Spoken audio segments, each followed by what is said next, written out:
अस्सलाम वालेकुम जी, मुनीर अहमद हियर। आज के इस क्विक व्लॉग के अंदर थोड़ा सा डिस्कस करना चाहूँगा मैं वोटिंग प्रोसेस के बारे में। आज इलेक्शन डे है, 8th ऑफ मई है और मैं अभी-अभी ये अपना वोट जो है वो कास्ट करके आ रहा हूँ। तो ये प्रोसेस बड़ा मज़ेदार है। मैंने इससे पहले सिर्फ एक दफ़ा वोट डाला है बिकॉज़ उससे पहले तो मैं कंट्री में था ही नहीं। तो ये प्रोसेस बड़ा मज़ेदार है। 3800 एक हेल्पलाइन है जहाँ पे आप अपना आईडी कार्ड नंबर भेजते हैं, तो आपको आपका हल्का और आपका जो पोलिंग स्टेशन है उसकी इन्फॉर्मेशन दे दी जाती है। तो आज क्योंकि इलेक्शन डे है, तो यहाँ पे आप गहमा-गहमी भी देख सकते हैं। मोल्टन डिग्री कॉलेज में मेरा ये सेंटर बना है, तो यहाँ काफ़ी गहमा-गहमी है। टर्नओवर काफ़ी अच्छा है। इसका प्रोसेस क्या होता है जी, जैसे ही आप आते हैं इस पोलिंग स्टेशन में, जो भी आपके मुतलका पोलिंग स्टेशन है, तो वहाँ पे आने के बाद जैसे ही पोलिंग स्टेशन के बाहर हर पार्टी के अपने-अपने जो है ना बूथ लगे हुए हैं, तो वो आपको एक पर्ची इश्यू करते हैं। एक जिसके ऊपर आपकी सारी डिटेल्स लिखी होती है। वो ज़रूरी नहीं है बाय द वे, आप अंदर आके डायरेक्टली भी कर सकते हैं। तो जैसे ही वो पर्ची लेके आप अंदर आते हैं, तो थोड़ा प्रोसेस आपका फास्ट हो जाता है। तो वहाँ पे 2 अलग-अलग से सेक्शन बने हुए हैं, एक मेल का, एक फीमेल का। आप अपने सेक्शन में जाते हैं, जाने के बाद जैसे ही आप अंदर एंटर होते हैं, तो एक छोटा-सा काउंटर बना हुआ है, वो काउंटर आपको तस्दीक करता है कि आपका वोट किसमें है। अब जिस रूम में मैं गया था, वहाँ पे 3 प्रिसाइडिंग ऑफिसर बैठे हुए थे, 3 बूथ थे जहाँ पे आप स्टैम्प लगा सकते हैं। तो पहले बूथ वालों ने मुझे चेक करके बताया, जी आपका बूथ नंबर 2 है, जहाँ आपकी बारी आएगी। मैं वहाँ चला गया, वहाँ पे उन्होंने ओरिजिनल आईडी कार्ड मेरा लिया, मेरा खानदान नंबर जो है वो लिया, हल्का नंबर लिया और मेरा वोटर नंबर लेके उन्होंने वहाँ से तस्दीक की। तो एक रजिस्टर उनके पास पड़ा है जहाँ पे मेरी पिक्चर लगी हुई थी। उस पिक्चर के आगे मेरी सारी डिटेल लिखी थी। वहाँ पे उन्होंने मेरा थंब लगवाने के बाद, ये आप देख भी सकते हैं कि ये थंब लगा के आए हूँ। थंब लगाने के बाद वो आपका नाम वहाँ से काट देते हैं। ये चीज़ बहुत ज़रूरी है कि आपने मेक श्योर करना है कि आपका जो नाम है उसके आगे क्रॉस लगाया जाए।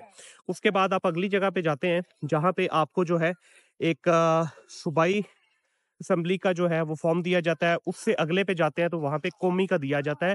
तो एनए और पीए दोनों के आपको फॉर्म मिल जाते हैं। उन सब के ऊपर जितने भी आपके इलाके से लोग इलेक्शन कंटेस्ट कर रहे हैं, उन सब के निशानात और उनके नाम मौजूद होते हैं। वहाँ पे आपने जिस भी पार्टी को आप वोट देना चाहते हैं, उस पार्टी के अगेंस्ट आप एक छोटी-सी स्टैम्प दी जाती है, वो लगाते हैं। तो उन दोनों फॉर्म पे आपका अंगूठा भी लगवाया जाता है। प्रिसाइडिंग ऑफिसर के साइन भी वहाँ पे होते हैं और उसके बाद आप जाते हैं जनाब बूथ के ऊपर। बूथ जो है वो प्रॉपर्ली कवर्ड है, आपको स्टैम्प दे दी जाती है। आप अपने मुतलका जिस भी कैंडिडेट को वोट डालना चाहते हैं, उसके खाने के आगे आप वो स्टैम्प लगाते हैं। जैसे ही वो स्टैम्प लगाते हैं, तो उसके बाद इस चीज़ का भी आपने इंतज़ार करना है कि वो स्याही जो स्टैम्प की है वो सूख जाए। अदरवाइज़ अगर वो ओवरलैप कर गई 2 जगहों पे, तो वोट आपका कैंसल हो जाता है। तो वो करने के बाद आप उसको प्रॉपर तरीके से फ़ोल्ड करते हैं, आप उस केबिन से बाहर आते हैं, तो आपके पास 2 बॉक्स रखे होते हैं, एक सफ़ेद कलर का और एक आपका ग्रीन कलर का। तो आपने ग्रीन वाला जो है, वो ग्रीन में डालना है पेपर और जो सफ़ेद वाला है, वो आप सफ़ेद के अंदर डालते हैं और उसके बाद इस तरह से आपका जो वोटिंग प्रोसेस है, ये मुकम्मल हो जाता है। और इसकी ऑथेंटिसिटी के लिए जब आपको फॉर्म दिए जाते हैं, तो ये आपके अंगूठे के ऊपर स्याही का निशान लगा दिया जाता है, जो कि जल्दी मिटता नहीं है। ये इस चीज़ की निशानी है कि आपने वोट अपना पूरा कास्ट कर लिया है। और उसके बाद जनाब आप आराम से बाहर आते हैं और आप शाम 5 बजे तक का इंतज़ार करते हैं। 5 बजे के बाद पोलिंग ख़त्म हो जाती है। उसके बाद किसी भी बाहर से नए वोटर को अंदर नहीं आने दिया जाता। जो लोग अंदर मौजूद होते हैं, सिर्फ़ उन्हीं के वोट लिए जाते हैं। और उसके बाद रात पूरी रात तक ये प्रोसेस चलता रहता है। इनफैक्ट कुछ इलाकों में जहाँ पे टर्नओवर ज़्यादा होता है, अगले दिन तक का भी प्रोसेस चलता रहता है। और वहाँ पे जैसे ही आपकी काउंटिंग मुकम्मल होती है, तो फिर आपके जो है नेशनल असेंबली और प्रोविज़नल असेंबली के आपके रिज़ल्ट आना शुरू हो जाते हैं और फिर जो भी आपका नुमाइंदा मुंतखब होता है, अगले दिन उसका फैसला हो जाता है। ये है जनाब एक क्विक सा प्रोसेस। तो मेरे लिए काफ़ी इंटरेस्टिंग था क्योंकि आज पहली दफ़ा ऐसा हुआ है कि जिसको मैंने एक पूरे प्रॉपर तरीके से ऑब्जर्व किया है, because I wanted to capture this video. तो मैंने प्रॉपर तरीके से ऑब्जर्व किया। लास्ट टाइम तो बस गए क्योंकि वो मेरे लिए पहली दफ़ा था, तो गए जाके वोट डाला और आ गए। तो जिस भी नुमाइंदे को चूज़ करें, ये आपका हक है। जिस भी पार्टी के साथ आप रहना चाहें, ये आपका हक है।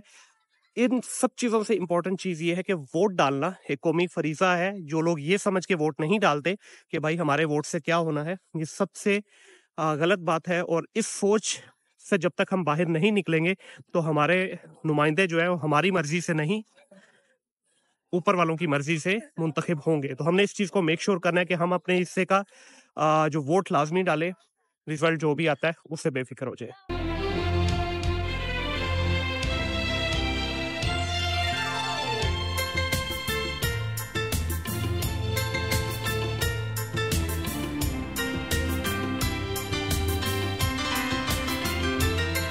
ये जनाब इलेक्शन का एक छोटा सा प्रोसेस था जिसको कवर करने की कोशिश की है, और बस अल्लाह के हुज़ूर यही दुआ है जो भी पार्टी आए मुल्क के लिए अच्छा करे, नौजवानों के लिए अच्छा करे।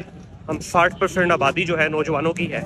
We are among the very few lucky countries in the world जिनके पास 60% से ज़्यादा आबादी जो है वो यंगस्टर की है। जो भी आए बस मुल्क के लिए अच्छा करे जनाब।